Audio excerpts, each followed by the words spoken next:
Hi, my name's Adam. Welcome to the channel. Thanks for joining us today. Today we're going to talk about the average income for retirees in Canada. And this isn't some research-driven thing. It is an actual factual data that we see in our office. So we've put hundreds of financial plans together for Canadians all across the country, up north, out east, out west here in BC. I can tell you the range does vary a lot, but what I want to do is kind of wind it in and tell you the different ranges for the go-go phase, the slow-go phase, and the no-go phase of retirement. What is the average? A lot of people come to us and, we send out a fact-finding form when we put together a retirement plan for them. And one of the questions is, how much money do you need in retirement? And a lot of people write, I have no idea.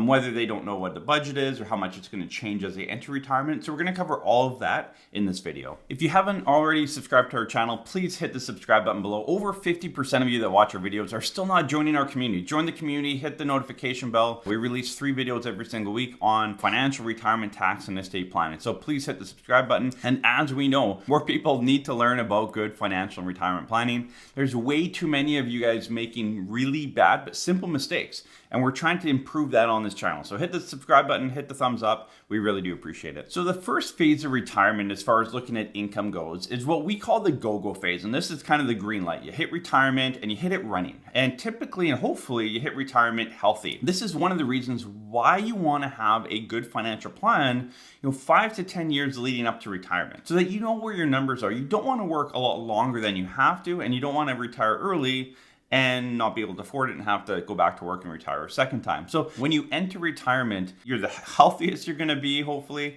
the youngest you're going to be in retirement, and it's the phase where you should be doing travel and spending more money. And that's why we call it the go-go phase. And too many of you, most of you, you hold your money tight, and we see it with our clients, right? We tell our clients, look, when you retire the first 10 or 15 years, you can draw out $75,000 a year of income. And what do they do for the first year or two? They hold it tight. They draw 50, 55, maybe 60. And they're concerned, even though we've showed them that, you're going to be fine later, they're concerned about spending too much money. So the key with that go-go phase is to really know what you can spend and then go spend it. My fear is for all of you watching this video is that you're going to get to your 80s, and maybe you're in your 80s watching this video. And if you are, leave a comment below. Like, did this happen to you? When you get to your 80s or even 70s and you can't travel anymore, your health isn't there, you can't do a lot of the things that you could have done in your early retirement. Did you do them? Or do you look back and say, if I knew I had this amount of money or the ability, I would have done the trip to Europe. I would have done, bought the motorhome and traveled across the country, or whatever that dream is. So make sure you understand what you can spend now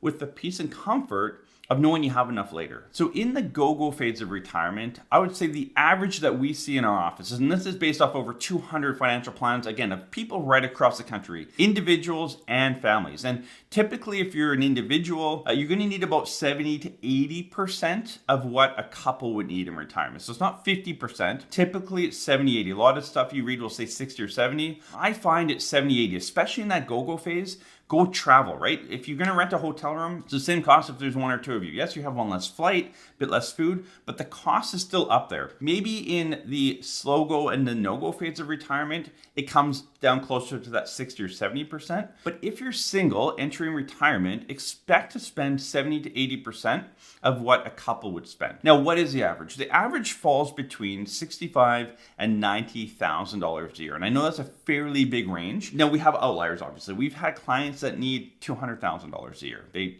very lavish travel. They have an expensive lifestyle. We also have people in the go-go phase say, I need about $2,000 or $3,000 a month. That's it. And I can enjoy life and do the things I want to do. But the most common is going to be between 65 and 90,000. And what's interesting is we don't find a big swing dependent on where you live. We have clients that live in the middle of nowhere. Their house is worth $200,000, which is crazy to think about being in BC here. And they still need $90,000 a year because they're still doing that travel. They're still going on the same plane ride and the same hotel that everyone else is. So the cost is there. If you're doing a lot of travel or spending time away from your home base, the cost could be the same as someone living in Toronto or Vancouver or Montreal. I actually had a call with someone the other day, and it was very interesting. Never thought about this before, and I don't know why. They said, you know what, Adam, in the go-go phase, I'm actually going to spend a bit less because what I enjoy doing is biking. I'm going to bike across the country. I tent. I can do things very cheap. It's when I can no longer bike and I want to kind of travel. So like kind of between the go-go and the slow-go phase, that's going to be my expensive time because I can't bike anymore. But hopefully I can still travel and I want to travel lavishly. Everyone's a little bit different. There's going to be outliers, but in general, it does fall between that $65,000 and $90,000 a year after tax of income. The next phase of retirement is a slow go phase, and this is kind of the yellow light. We're starting to slow down. We haven't totally shut things down, but we're starting to slow down. Maybe instead of 2 trips a year, we're doing 1 trip a year. Maybe instead of Europe, we're doing Palm Springs. It's a bit of a different phase of retirement, but it's one where you're still spending a bit of money, a bit more than you're going to spend later in life and a bit less than you were spending. And statistically, there's been a lot of research done around this. Around age 71 to 73 is when you see a big drop in spending. That's kind of when the health starts to decrease, the ability to travel and spend a lot of money starts to go down. A lot of people move to one vehicle. You're just moving less. Typically, when we build out a financial plan, we'll run that go-go phase all the way to 75. Then from 75 to 85, we'll run the slow-go phase. Now, again, you're probably going to fall into the slow-go phase a bit early, but if you can last a bit longer, we want to make sure you have the money too. The typical range we see in that slow-go phase is about $50,000 to $70,000 per year after tax in your pocket. And again, this is pay the bills and buy groceries and all that kind of stuff, and a bit of travel and extra stuff, maybe a bit of healthcare, whatnot. And I do find in that slow go phase, that is actually the phase where a lot of healthcare stuff comes in. So dental stuff and whatnot. So that's why it doesn't kind of drop off the map. Even though statistics show 71 to 73 spending drops off the map, I do find with our clients that if they have some health issues, where they have to start taking some medications, that's when it kind of kicks in. So that's why there is a drop off from that go-go phase, but it's not a complete drop off to the no-go phase. There's that slow-go phase in between. We definitely see outliers to that.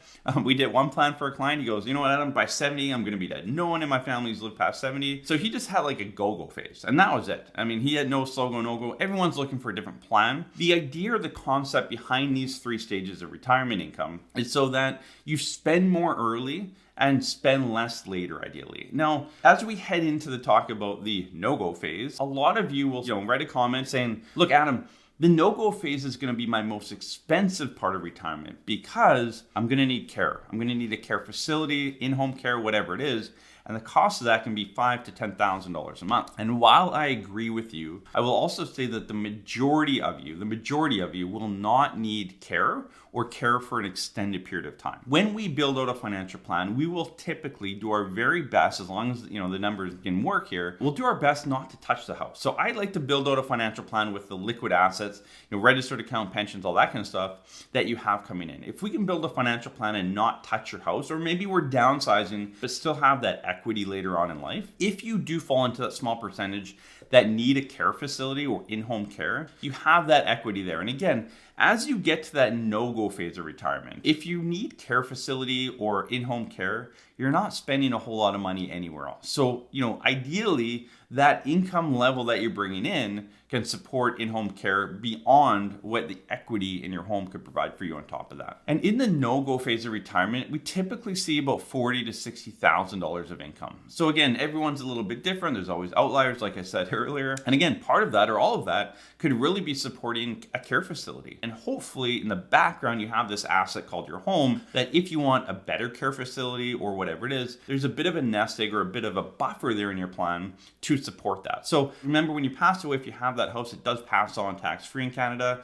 I don't think that'll ever change, but who knows? That's my personal feeling. And I know a lot of you have left me a comment or sent me emails saying, look, capital or principal residence exemptions are going to go away eventually, Adam. While I agree that government needs tax money because we have a lot of debt to pay off, I don't think the principal residence is the first place or a place they're going to go after at all. I think there's a lot of other low-hanging fruit that they'll go after first. So when you build a plan, I would assume, and I always do assume, that that principal residence, when you pass away, it will also pass on tax-free to a state, charity, whoever you're going to pass that on to. So that's kind of how it ladders down. Again, everyone's in a different situation. So some people say like 65 to 90,000, Adam. I've never made that in my life. Why would I take that in retirement? And I get that. There's definitely that out there. I'm just saying that's what we see come in our office. Now, do we see people come in our office with a bit more assets than the average Canadian? Yeah, maybe. We do fee for service. So people are writing us a check to put a plan together for them. So maybe people that come to us do have a bit more money. I don't know if they do. We have a lot of people come to us out east with pensions, right? Double pension plan. They have very little savings. They have 2 pension plans. And a lot of these people that have, if you're watching this and you have a defined benefit pension plan, your income in retirement may be and likely will be higher in retirement than it is today. That happened to my grandpa. My grandpa worked for the BC Ferries. He ran D's Dock. He did the shipyard stuff. He's an engineer by trade. Honestly, he made more money in retirement than he did in his working years. And that's just having a defined benefit pension plan and a bit of savings and just kind of building up over time. Trust me, that's a lot of people we do plans for. They have more money in retirement than they make right now. And you don't want a big bump, obviously. You don't want a big drop off. And as you head into retirement, why it's important to kind of plan out how much you're going to need in those 3 phases of retirement. If you're working right now, let's say you're working and you have a family or a household income, single, couple, doesn't matter. You have a household income of, let's say, a really good income, $120,000 a year. And you run your go-go phase of retirement, and maybe you can only afford or maybe only need $60,000. That's a big drop. I'd never like to see a big drop or big jump up in retirement. We've had clients that, sell their business in retirement. They go from, $80,000 a year to $150,000 a year. Again, that's too big of a jump up. So that's why it's important to build up a plan heading into retirement. Know what you can afford for the 3 phases of retirement. Understand maybe what you need, run some budget, some goals, some projections on travel and expenditures, and make sure there's not a big drop off when you hit retirement or a big bump up. So those are the things that are really going to help you as you head into retirement. And again, the whole purpose of the laddered strategy, the go-go, slow-go, no-go phase of retirement, is to make sure you don't get to later on in retirement and regret not spending more early in retirement. If you're watching this video in your 40s, 50s, 60s, which is the majority of you based on the stats on our channel, make sure you have a plan, understand what you can spend early with still having enough later on. So hopefully this helped you. Thank you so much for joining us on the channel. Again, if you haven't subscribed, hit the subscribe button, join the channel, hit the notification bell. All this stuff helps these videos get out to more people. And trust me, again, more people need this content. So thank you for joining our channel, and we'll see you in the next video.